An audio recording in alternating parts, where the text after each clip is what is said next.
Hola, somos el equipo 5. Está conformado por Lisette, Valeria, Diana, Braulio y Malena.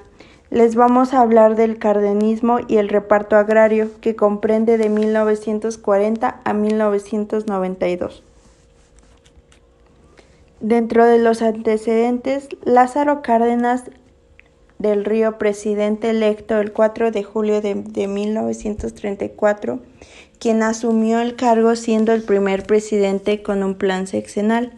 Este plan sexenal, con una visión política social, ponía énfasis en el fraccionamiento de los latifundios y en la redistribución de la tierra bajo modalidades de ejidos y pequeñas propiedades. El ejido es el núcleo de campesinos de una localidad que recibe tierras, agua y bosque, y que no puede venderse, solo puede heredarse.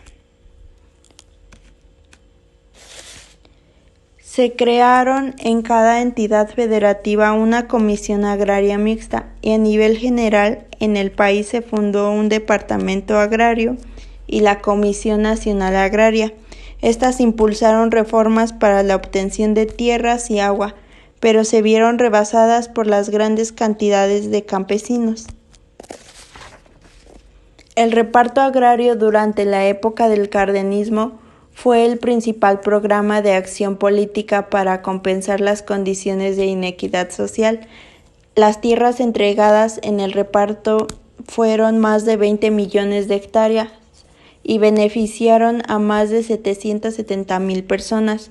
Los principales repartos se dieron en la laguna de Durango y Coahuila, Valle del Yaqui en Sonora, el Valle de Mexicali y Baja California, Hacienda en Iqueros en Yucatán y en Michoacán. El crecimiento ejidal implicó un reordenamiento del espacio, reubicación de poblaciones y hubo nuevos asentamientos que se extendieron a zonas de mayor potencial agrícola. También se hizo una mayor inversión en las zonas ganaderas, maiceras, ranchos lecheros y cultivos de algodón, así como uva, caña y por último en productos de consumo interno. En este punto podemos notar 8 etapas que corresponden al sistema administrativo.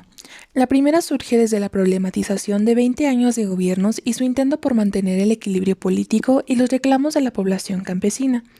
La segunda etapa corresponde al general Lázaro Cárdenas del Río, en donde se asentaron las bases de organización de los campesinos, se dispusieron modificaciones de disposiciones agrarias y se dio fin a los latifundios. La tercera etapa corresponde al general Manuel Ávila Camacho, en donde hubo una disminución del reparto agrario. También surgió un nuevo código agrario y se crearon acciones agrarias comunales. La cuarta etapa corresponde al presidente Adolfo López Mateos, quien amplió los derechos ejidales y comunales de amparo otorgando privilegios.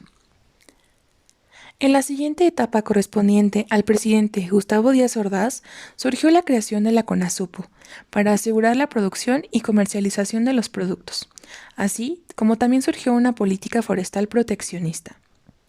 En el caso del gobierno del presidente Luis Echeverría, se optó por la unión de las entidades crediticias del campo al Banco Nacional de Crédito Rural, a la vez que promulga la Ley de Crédito Agrícola para el apoyo a ejidatarios y pequeños propietarios. Asimismo, se crea la Secretaría de la Reforma Agraria y se incrementa el crédito y las inversiones en el campo. Posteriormente, el presidente José López Portillo centró su atención en la producción social, pública y privada y dirigió la actividad en el aprovechamiento de las tierras organizando a campesinos para la producción agrícola con el objetivo de ampliar los mercados internos y satisfacer el abasto y consumo nacional. Posteriormente, Miguel de la Madrid repartió 50% de las tierras, las cuales fueron recibidas por campesinos mediante certificados de derechos agrarios. Además, consolidó y actualizó la legislación agraria revolucionaria. Posteriormente, surge la creación de la nueva ley agraria y conclusión del reparto agrario. Asimismo, hacemos mención de las causas directas, que son reparto de tierra agrícola en forma de ejidos, creación de áreas naturales protegidas y delimitación de reservas forestales.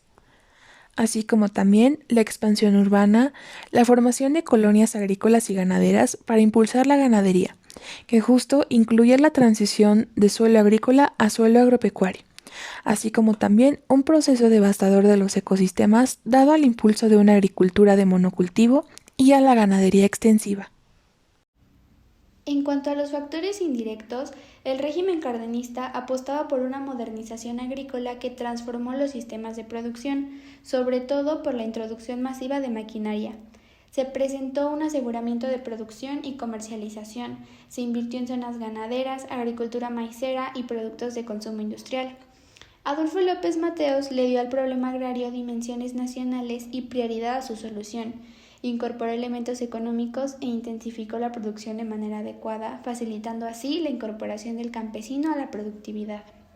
Como se comentó anteriormente, en el gobierno del general Manuel Ávila Camacho hubo una gran disminución del reparto agrario y con el nuevo Código de 1942 se crearon acciones agrarias comunales.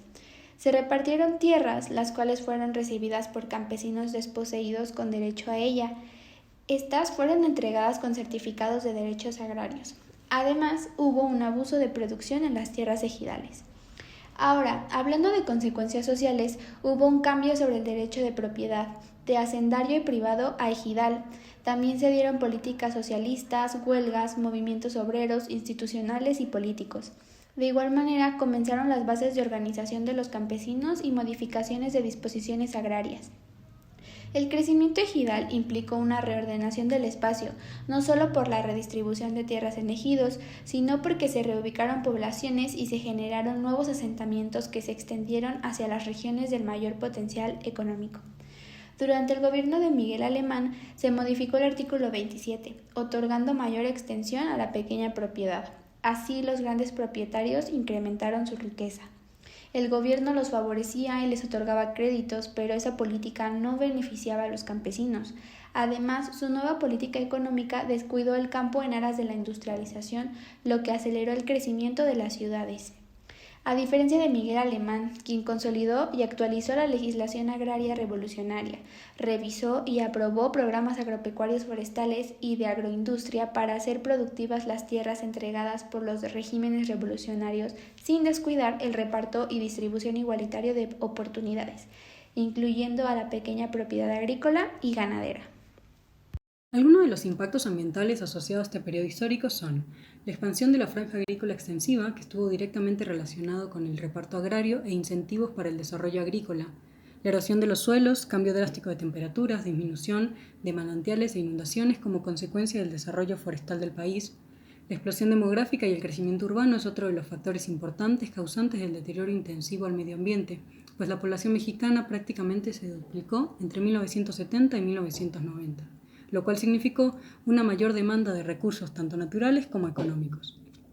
Otro de los factores fue la deforestación y pérdida de manantiales. Cárdenas mismo admitió no haber puesto tanta atención a los asuntos ambientales cuando fue gobernador de Michoacán.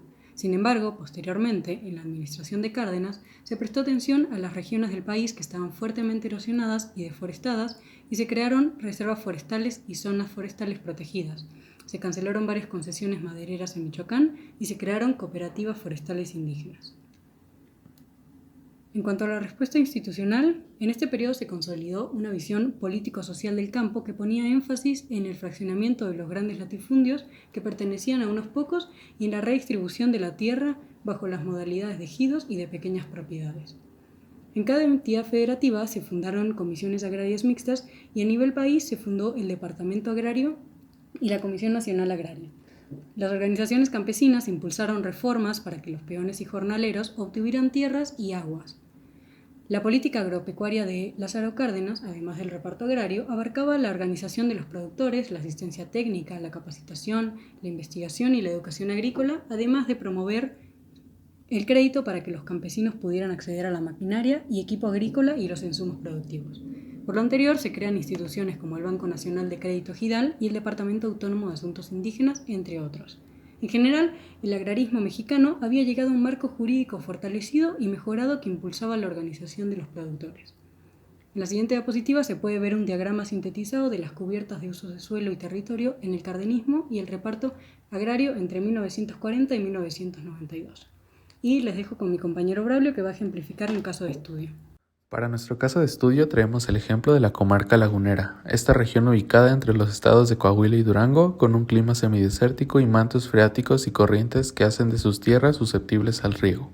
Hacia finales del siglo XIX existía una agricultura comercial y los latifundios se dedicaban al monocultivo de algodón. En esa época hubo un crecimiento industrial por la instalación de varias fábricas y un crecimiento urbano por la expansión de las ciudades como Torreón, Gómez Palacio y Lerdo. Para 1930 alrededor de 17,000 campesinos no tenían tierras y de las 332 fincas solo 10 eran ejidos. Esto cambió un 6 de octubre de 1936 con un decreto del gobierno de Lázaro Cárdenas que expropió 3/4 partes de las tierras de riego. De esta manera, 30,000 campesinos y sus familias tuvieron tierras que trabajar y se establecieron 2 regímenes de tenencia de la tierra, el ejidal y la pequeña propiedad agrícola. Sin embargo, la distribución no se dio en base a conocimientos objetivos, pues varias tierras no eran susceptibles al riego y en algunos ejidos había sobrepoblación. Para asegurar la producción agrícola, el gobierno otorgó créditos a través del Banco de Crédito Ejidal y el Banco Nacional de Crédito Agrícola. Pero también hubieron varios problemas como la falta de planeación, la corrupción por varios funcionarios, la estimación exagerada del área de riego, las disputas internas por el poder de los ejidos y la falta de conciencia y organización ejidal. En 1941, bajo el mandato de Ávila Camacho, se retiraron varios créditos ejidos colectivos y comienzan a desintegrarse. Ya para la década de los 50 ocurre una reconversión productiva hacia la producción lechera, dando lugar a la cuenca lechera de la laguna. En este periodo, la ganadería se enlaza al mercado internacional, el cultivo de algodón es sustituido internacionalmente por algodón estadounidense que era más barato y por nuevas fibras sintéticas. Es entonces que el algodón se desplaza hacia forrajes para ganado. Además, se diversificó la producción agropecuaria, se introdujo la ganadería lechera, la avicultura, árboles frutales y demás innovaciones tecnológicas sobre mano de obra. Es así como el espacio se modificó de acuerdo a la concentración de la actividad lechera cerca de los acuíferos. El Estado apoyó con varias obras de infraestructura y créditos para importar ganado y tecnología. Inclusive en el 62 se mejora y se amplía el distrito de riego de esa zona y en el 66 crean un programa nacional de ganadería y el Consejo Nacional de Fomento Ganadero.